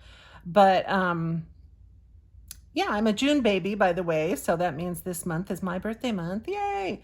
But anyway, this was a gift from 1 or 2 birthdays ago. And you know what's crazy is that they don't have this kit on their website anymore. And I mean, it had been there for years. And so I am so grateful that I got it when I did, because before you knew it, I was watching some other FlossTube channel and the girl goes, oh, I can't get it there anymore, so blah, blah, blah. And I panicked. I was like, are you kidding me? So I went to the website and sure enough, Medusa Doll Maker is no longer working with Gecko Rouge. So thank God I got this when I did. But anyway, I requested that it be on 18 count Aida, and I did not realize it wasn't going to be gridded. So that's a disappointment, to be honest with you, because I don't want to grid this whole darn thing because it's massive. But guess what? I have to grid it. So there you go. And then I decided to do something again different, because apparently that's what I do. But I'm going to, well, I started with only the background. And that's fine because, you can do whatever the heck you want. But there's a lot of background, as you might imagine. I mean, it's just a border, because like where this edge is, that's where it all ends. Like this is the start of that ribbon of the title that says The Gamer, So, I mean, there's not like a ton of background, but it does encompass all the edges. So I thought just to work on it, just to have some fun, just to get the needle and the floss going and the whole thing, I decided to go ahead and just focus on the background, because this is all one color. And like I said, they don't tell you the DMC floss color, but it might be, I don't know if it's $37.99. I don't think so, because this doesn't seem quite that dark. So it could be one of the 4s, like 413, or it could be 318. I don't know. I'm getting confused. But anyway, whatever color it is, it's a beautiful dark charcoal color. And then the stars are actually made up of 2 or 3 different colors. So I did a couple of the little stars, filled them in partially, but mainly I'm just doing this main dark color. So I'm enjoying that so far. As you can see, this is a great example of how I told you I grid as I go. So like, as I was moving over, I just gridded a little bit where this color is going to continue. So, that's kind of how I do it. So it's a little less daunting. And like I said, I have that pen. I need to stop being afraid of that color blue and just use it, because many other trusted floss tubers have told me they use that blue pen and it washes out just fine. So I just need to trust them and their experience. But look, I just wanted to show you, these are extras of that background color. So see how much floss that is? And these are the extras. So it's like, oh God, there's an awful lot of that color. But yeah, so I'm thoroughly enjoying it. Like I said, I'm thrilled that I bought this. And I should mention that the designer, Medusa Doll Maker, is now offering this chart herself, and she's selling just the chart. So you don't have to buy an entire kit. You can just buy the pattern for this image. But it is not the same as the Gecko Rouge version. So the Gecko Rouge, you know, is really detailed. All of the stuff, very, very similar to a Heaven and Earth design style, if that makes sense, you know, with all the different colors and all the beautiful details. And then when you're done, it looks like a painted image. So that quality, you know, is in this kit. And I think the other version from Medusa Dollmaker herself is a little less detailed, if you will. And I'm pretty sure she's on Etsy. So again, if I can, I will either put her name on my screen or give you a link down in the description box. So, okay. We're getting there. We're getting there, I promise. Oh, this really isn't even a WIP. I don't know what this is. Let me take a peek. Actually, I should tell you, since, you know, this is a WIP, even though I never work on it. Okay, so this is a massive, massive piece of linen, which is, I'm not really a linen girl, you know what I mean? I'm an even weave girl. That's where my heart is. But yeah, I decided in my infinite wisdom that when I was going to do the Modern Folk Embroidery Stitch Along from whatever year now, I don't know, I'll have to look it up. I'm pretty sure it was last year. But anyway, I decided that I was going to stitch it on linen because it was going to be a very involved sampler, and samplers always look so beautiful on linen when they're done and all of that stuff. So I decided to use linen, and I think this is some sort of silver mist, or I don't even know what the heck it's called. Again, if I know, I'll put it on the screen. But I don't know if you bought that pattern, but it's a paper chart, and that thing is as confusing as anything I have ever tried to read. I mean, if you think that a paper chatelaine is hard, you should see, well, that's not fair. It's not as hard as a chatelaine. Now that I think about it realistically, it's not that hard, but it is difficult and it's confusing, and it's like, oh my God. And I have enough trouble, like I said at the front of this video, you know, my brain is challenged, shall we say. And, you know, depression can confuse you, and it just, you know, you get foggy, okay? You get foggy. And so I don't need things to be harder than they need to be, you know? It's hard enough. So I was very disappointed to see how challenging that chart was going to be. And then there's options. You know, they're like, oh, well, either stitch this or that, or this or that, or maybe this, or how about that? And I'm just like, oh my God, I appreciate the choices, but it only made it more confusing for me. So yeah, I got so overwhelmed and didn't know what looked better, didn't know, you know, and I just put it away. I just put it away and said, whatever. If I ever have clarity in my brain, I will come back to this. So that is my incredibly long-winded story as to why this never got any further than this. And then the other thing was that I kind of struggled with the colors because I wanted to stitch it with one strand of sulky. And that's fine, you know, because I knew that it would look nice and I would get enough coverage, you know, but then I didn't know what colors to get. So what are you going to do except for buy a whole bunch of colors so that you could choose from them? And that was a dumb idea, right? So anyway, this entire spool of green is a lot. What does it even say? I don't have strong enough. Oh yeah, it's 330 yards of this color, which is great. And what is this one called? Please tell me it's here. It isn't. It's just numbers. So I'll have to look that up as well. But anyway, so it's a beautiful green.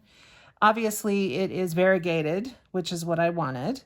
So I decided that that was the green. So this is the green that you're seeing here, is this color. And that's beautiful.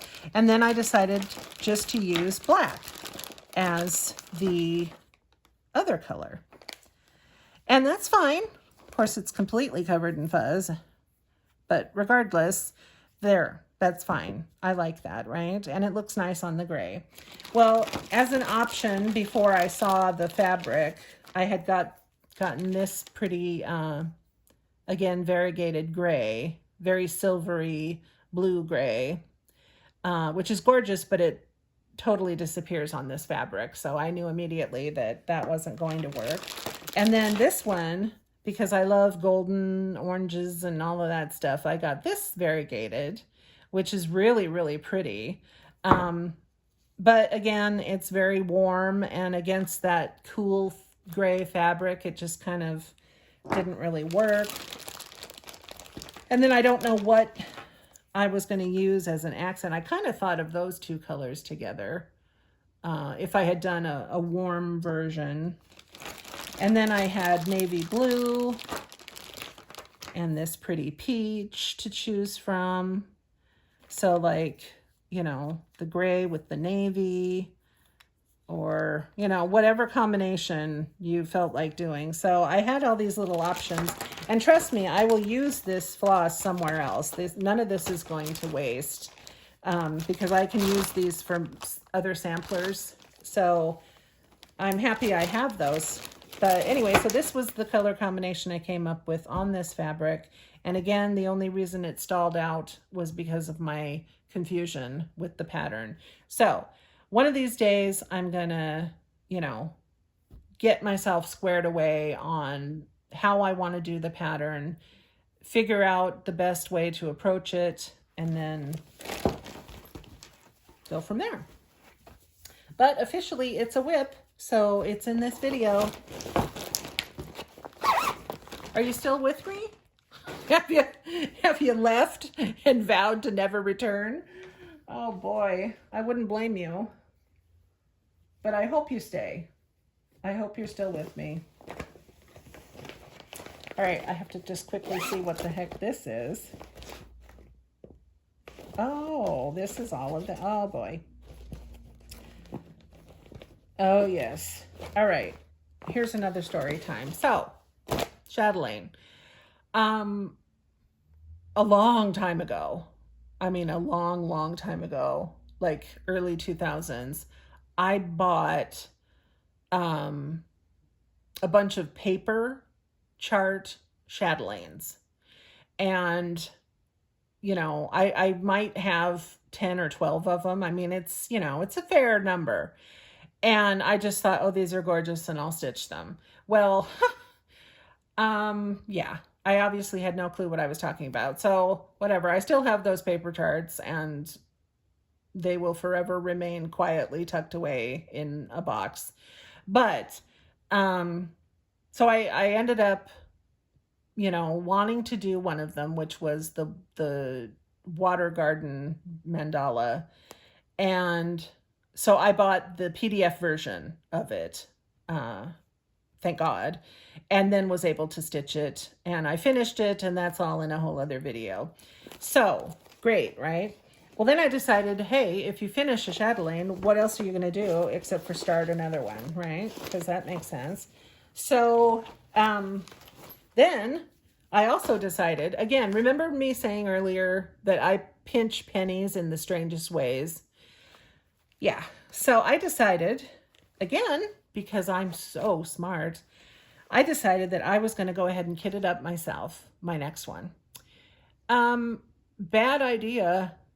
Bad idea. It didn't start out bad, but it became bad.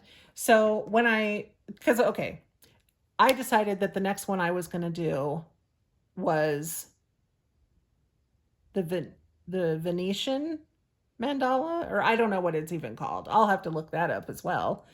Or did I write it down?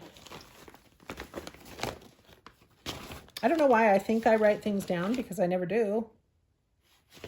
Oh, wait a minute. I have to read that note. That's hilarious. Silk has been on back order. Anyway, whatever. It's, yeah, something about Venice. And this, oh my God, the fabric.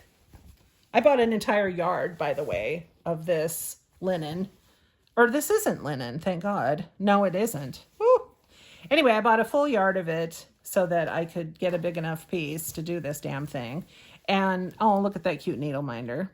But anyway, this is the very center, and this is all that I have done. And I will get into why in just a moment. Actually, let me go ahead and say it right now. So, you know, the first thing you do when you do a chatelaine mandala is you start in the center, right?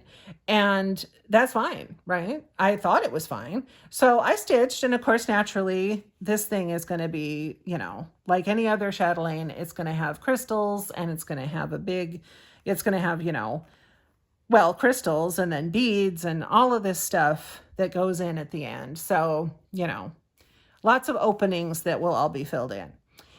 Then I realized that, first of all, this gray right here is like, it's ruffles. Okay, that's what it's supposed to look like, is ruffles. And then, so it's all different, you know, like once you do the back stitching, it's gonna, you know, you'll be able to see. Well, the whole goddamn thing, and I'm just gonna say it, is all quarter stitches. It's insanity. And I mean, you can't even frickin' see on a PDF chart. It doesn't matter how big it is. You know, you can zoom in and make it big. Doesn't matter. You know, it's just a complete mishmash. And if legally I was allowed to show you the pattern, I would, because it's just insanity. So I tried so hard, and I've got, you know, 35 years of stitching experience behind me. Okay. I'm not new. But I could not, I mean, I had to rip out and then stitch it again, rip out, stitch it again. And finally I was like, you know, I'm going to end up making holes in this fabric if I keep, you know. So I decided to throw caution to the wind, and I just made up my own pattern. Now, you're probably thinking, Cynthia, what are you talking about now? You know, what I'm trying to say is that instead of stitching all of those quarter stitches, I just picked a color and stitched an entire stitch. And then I went to the next square, which was made up of 4 different quarters or whatever the hell it was made up of. And I just stitched one color, and I just kept doing that. And I kind of got into a rhythm, and I knew exactly how I was going to do it. And that's how I did it. And I'm going to rely on the back stitching to give me the shapes that I need. So that was poorly explained, but I did the best I could. Let's just say that I winged it. And that's all I can say. So that took a while, as you can imagine. And that was just this. This is the center. And that's where I spent, I don't even know, days and days and days farting around with this. And oh my God. And so then when that was finally done, I decided, thank God that's over. Now I can go over here. And guess what? Guess what, kids? It's almost as bad. I mean, like, this green is fine. And that's why I'm stitching it, you know, because those are real stitches, right? You know, so it's like, okay, thank God. But then this color here, these grays again, you're getting back into that, you know, I don't know what. It's just, it's not fun. It's not fun is the bottom line. And so this one has stopped and has been stopped for months. And I really want to, you know, get back to it, obviously, because it's gorgeous. And there's so much. This is a huge chatelaine, right? Like I did not pick an easy one for my second project, let me tell you right now. I should have gone with something else, but I didn't. So anyway, that's that. And then I'm going to tell you now about putting it together myself, because there are, and I don't have the list in front of me because why would I, you know, it's not like I'm doing a video. But anyway, yeah. So clearly the easiest part, oh my gosh, now there's a full cat here. Okay. The easiest part clearly was all the DMCs. So those were, you know, that's the first thing I was able to get were all the DMC colors. And so that's them all hanging here, because the last one is the B5200s. Fine. Then these are, oh, the silken colors from what? The Thread Gatherer Silken Colors. So these were easy to find and purchase. So that was fine. Most of this I got from, I mean, anywhere I could, I got them from 123 Stitch. And then for other things, I went out into the world and bought them somewhere else. This is a water lily. So that one was easy to source. And then the Glorianas.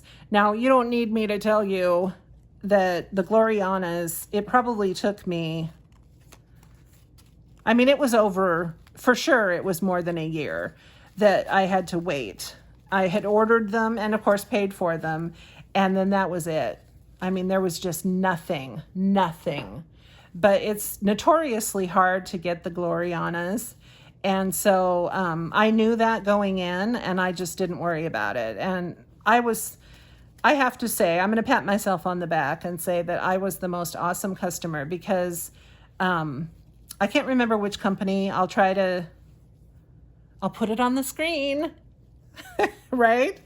Isn't that what I keep saying? I'll put it on the screen. But anyway, I will put it on the screen because I don't need to. It was Robin's Nest Designs, or just design. But that's a website. And she has, you know, tons and tons and tons and tons of product. And I think what she does, I think she drop ships everything, because I really don't think that she has a warehouse of her own that's full of everything. But regardless of what she does, she has, well, she had all the Glorianas listed on her site. And so that's where I purchased all of them, as well as probably some other colors. But anyway, it took, like I said, more than a year for every single one of these colors to get to me, you know. And I never bothered her once. Never bothered her. Never demanded my money back. Nothing. I mean, I knew she was good for it, and I knew that she was just waiting for things to come in. And every time something came in, she shipped it to me. And I only paid the one shipping charge. So she really did me a solid, right? I mean, you know, she didn't just keep everything and then ship it out in one big package when it was done. Because I wouldn't have seen that package for over a year, right? So she just kept shipping to me as things came in, and that was fine. And I'd open the package. It was always a surprise. My husband would be like, "What did you order?" And I'm like, "I don't know. I didn't order anything." And I'd open up the package, and it would be one skein of one of these colors. And I'd be like, "Oh, yeah, that's for my chatelaine." But anyway, that's the story. She was great. She was probably relieved when the last thing I ordered finally came in. She was like, "Thank God." But anyway, like I said, I never bothered her, never once, because I knew what it would be like. And then, of course, here's all the petite treasure braids in various colors. There's even this real pretty kind of, I think this is actually supposed to be a rose gold, not a copper. But anyway, very beautiful. Oh, and this is 310, of course, a bunch of black, which is necessary. And then there is a color, it's a DMC Marlitt, Marlitt. Not sure exactly. I don't know where to get that. If anybody has any idea where you get Marlitt, please let me know, because that's the one thing for this that I don't have. Okay. So then the other thing that was an issue. Oh, and by the way, This company that I ordered these from is now out of business. See, Fusion Beads. They were up in Seattle, which is in the same state as me. And thank God when I ordered these, they were still in business, obviously, because they have been closed now for a few years. But I loved Fusion Beads. I think they sell through somewhere. I think like maybe on Amazon you can get stuff, or I don't know. But the reason I loved Fusion Beads in particular was because you could get, look at this, quantity 1, quantity 8, quantity 16, quantity 8, quantity 8, quantity 8, 4, 16, 4. Because the bottom line is you can order exactly the number you need. And so that was great. So like this is going to be the center stone, the crystal that goes in the very center. So I just needed one, and so I just bought one. And so every one of these is the quantity I need to complete this, and nothing extra. You know what I mean? Like, that was why I thought I was so smart and saving money, because, hey, I don't want to buy a package of 10 when I only need 4, right? Like, oh, you're so smart. Yeah. I mean, that was fine, but like I said, only because Fusion Beads existed. And then also I should mention that on a couple of the colors, I had to wing it and pick a color that was close to the called for.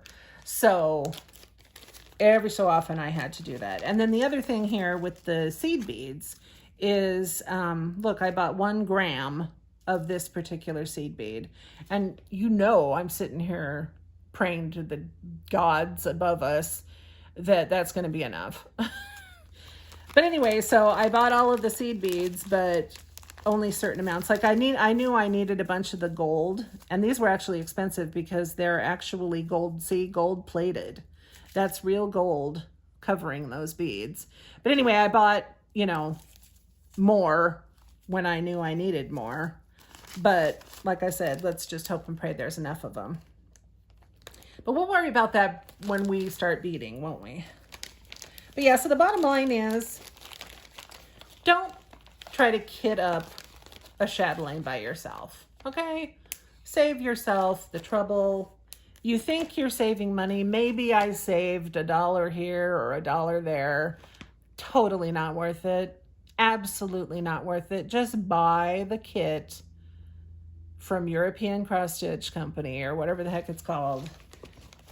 Because they're good prices. You know what I mean? They don't jack it up and make it way more. No. I mean, you're going to pay for what you're going to pay. Or wait a minute, that made no sense. I mean, you're buying expensive things, right? So you're not going to get like a deep discount from them. But it's just worth it for, the ease of ordering and the peace of mind and everything else.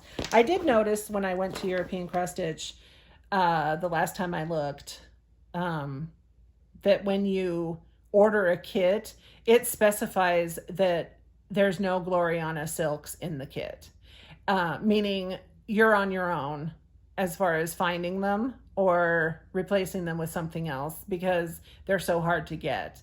So that's a switch. That's new. That's only happened in the last few years, because in the past, like when I bought my kit from them for the water garden, I don't even know if there were Glorianas in it. There were probably 1 or 2, but they came with the kit.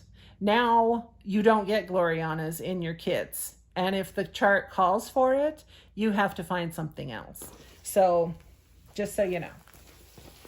Next up is the Priestess of Quetzalcoatl from Jasmine Beckett-Griffith. Blah, blah, blah. Jasmine Beckett-Griffith, which is a Heaven and Earth design. And I have it in a hoop. So let me just painstakingly get it out. There. I have not eaten anything today and I am dying because it's late. Okay. Here she is. Get the butterfly out of her face. Get the strands. There she is. But my beautiful, beautiful girl. Oh my God, I love this one so much. So much.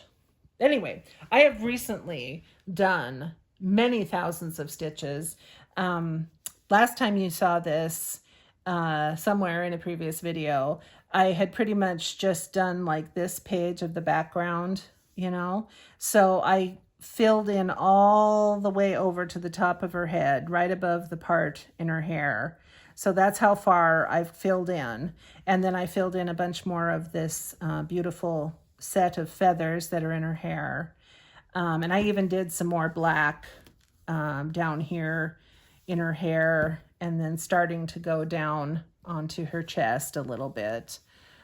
You can see right here some of the pretty little strands of hair. So she's got like, you know, some strands of hair that are moving across. But so that's what I've been working on. And it's great because, you know, I had done her face and her hair and then started the background here. But I wanted to bring the two together, you know, so I did do that. So that's a huge goal accomplished.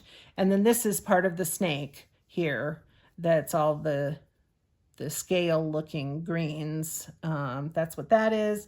And the snake wraps around her whole body and it goes throughout the whole image. So, you know, and then, so I'm continuing on with the background. Over in here, there's less iconography, you know, it's more just bigger pieces of gold color, you know, so that'll go hopefully a little easier. Oh, and look, there's the blue pen. Remember I told you I was afraid of the blue pen? Well, I did use it just a little bit on this one, and you can see it's already just fading over time. Obviously it hasn't gotten wet yet, but you know, when I first drew it on there, I was like, oh no, Cynthia, this better wash out. But it will, don't worry. Okay, so anyway, that is my gorgeous girl. I love this one very, very much. This is actually, well, in the world of heaven and earth, this is a full-size pattern, you know. It's not obviously massive, massive, massive, which is good, but still big enough. All of the other heaven and earth designs that I've finished have all been what they call quick stitches. So they're smaller. And I mean, you know, there's no such thing really as a small one. I mean, it still took me years to stitch the others, but yeah.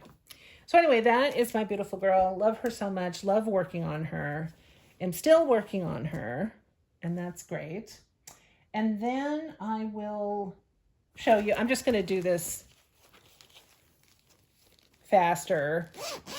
I love how I say that. Anyway, Teresa Wentzler Carousel Horse. This is the summer horse. And this one, you know, Teresa Wentzler, they're tough. They're tough stitches because of all the blended threads and then the not confusion, but, you know, very, very, very detailed and involved charts, you know. And they're all paper charts. So, but anyway, so here is as far as I've gotten on this, which isn't too much further than the last time you saw this. But I was saying in that video that I decided that I was going to backstitch first and, you know, put in all of the roses and the leaves and the little, you know, stems and this little,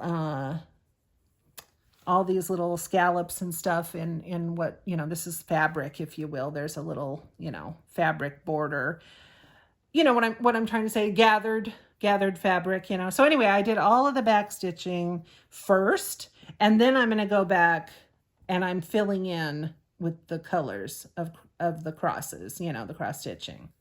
And you're going to say to yourself, Cynthia, that is the dumbest thing that I've ever heard in my life. And I'm going to tell you, no, it's not. Because, again, quarter stitch hell, right? Half stitch, quarter stitch, half stitch, half stitch, quarter stitch, right? The whole frickin' mess. And I'm just like, no. I can't do it anymore. I did it once when I was young. Apparently age has, you know, softened my brain. But I can't do it anymore. And so I just said, I'm going to go ahead and do the back stitch first. And actually that's what I did do here. And look, you can't tell, can you? You can't tell that I did it in reverse order. So that's all I care about. And it works for me. It's looking good. And I actually stitch on this occasionally. So whatever works is how I like to say. And that's, you know, that's a piece of advice I really need to remind myself of, is do what you want, right? Do what makes it fun for you. There's no competition. There's no one judging my stuff. None of it, you know. I judge it, of course, but that's different. So I'm not going to worry about it. I'm having fun with it. I did it in reverse. It looks good. Story over. All right. So this is definitely new. Not only new to you, but new to me. So Brooks Books is a great designer. I think her name is Brooke Nolan, and she's fabulous. And she does some of the most adorable beaded cross stitches, like on, well, think of like a Mill Hill beaded kit, you know, that kind of concept where it's partially cross stitched, but also heavily beaded and done on perforated paper and all that kind of stuff. Brooke does quite a bit of those, as well as other patterns. So she does an entire Alice in Wonderland series. And you can see I just called it Brooks Wonderland Collection because there's 12 patterns that go into this whole set. And here's a glance at the palette, you know, just a wonderful assortment of beautiful colors. And these are the flosses for all 12 patterns, by the way. So, I mean, every color is here. Because I am going to stitch all 12. And I bought a full yard of Dove Lugana from 123 Stitch, my favorite place. But this is the perfect color. I was looking for a nice rich medium gray blue, and it is showing up way gray in my camera. But this is very much blue, so you're going to have to trust me on that. But anyway, so I figured out if I cut a full yard into 12 pieces, it is going to be more than enough. And the first one I did was Alice, and I did complete her already. So there she is. And I am just absolutely thrilled with the way that she turned out. I think she is absolutely precious. It is just as pretty as I had imagined. And like I said, you can tell by the cut here, the edges, that each one of these 12 pieces is going to fit beautifully with plenty of border. Because trust me, I have a finishing idea in my head of what I want to do with all of these, but we'll get there when we get there. But anyway, so there she is. And if you're familiar with the Alice in Wonderland story, there's the bread and butterfly. And there's her cat, Dinah. And then she's got the Drink Me bottle and the Eat Me cake. And then she's got the key that she uses tied at her waist. But I just think she's so, so cute. And definitely on this one, especially her face, the back stitching really, really brought her sweet little face to life. I love her little expression. But yeah, so cute. So anyway, I started with Alice, and I'm not sure, I was toying with the idea of stitching all of the characters in the order that they appear in the movie. So if I continue that, or if I go with that, obviously Alice is first, and then the rabbit in the waistcoat, you know, the guy with the little watch, and he's saying, I'm late for a very important date. That guy, that is going to be the next character. So I think I will stitch them in order that they show up in the movie. Although I might have to rewatch the movie to figure it out. But anyway, I'm super excited because for me, you know how some people, well, a lot of people are obsessed with The Wizard of Oz.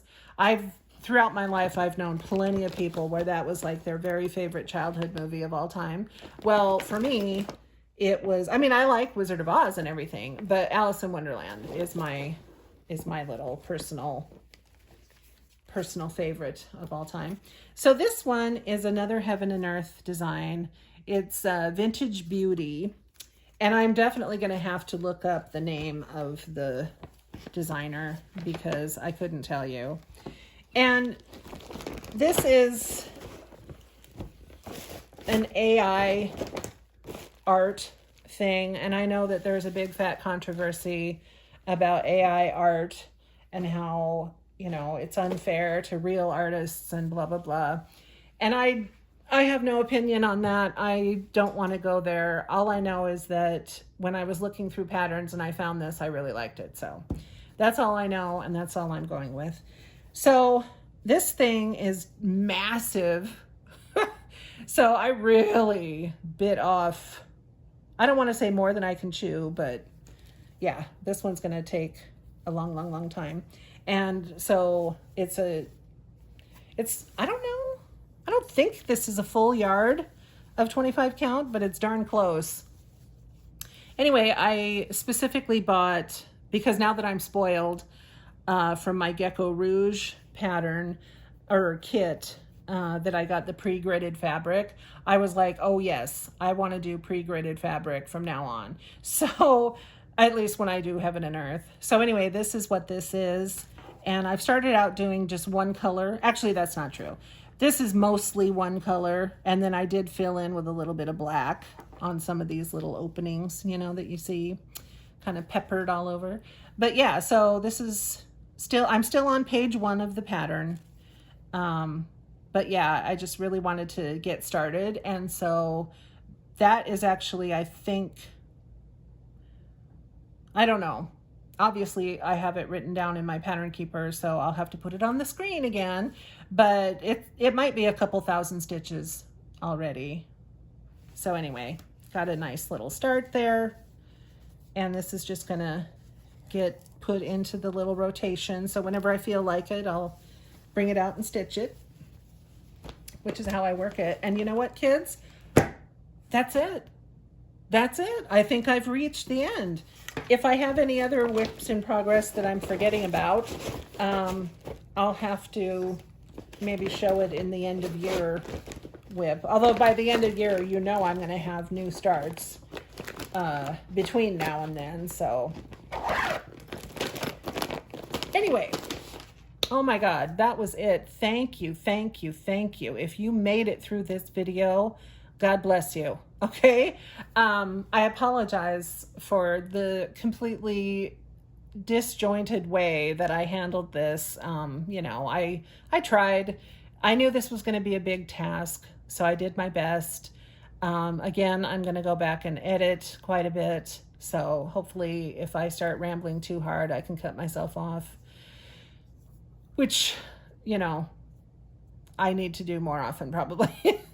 Anyway, but thank you again so much for joining me. I hope you enjoyed this little look at my projects. There's a bunch more stuff, you know, such as stash, things that I've purchased, projects that I have ready to go but haven't started yet. You know, lots of stuff like that, but I can't put that in this video. I want this video to just be the mid-year WIP parade. So that's all I focused on. But anyway, thank you again so very much for joining me. I hope you enjoyed what you saw. Maybe you got inspired to purchase some different patterns for yourself, whatever the case may be. And again, I am simply going to promise you that as my mental health allows, I will be posting more videos over, you know, however much time. I do have, you know, a lot of exciting life updates too. And so that's good information that, you know, that I can share in upcoming videos. I won't do a whole video just based on that, but as I ramble my way through videos, you'll hear me mention certain things. So that's exciting too. But anyway, you guys take care of yourselves. Have fun stitching wherever you are, and I will see you all again next time. Thank you guys. Bye-bye.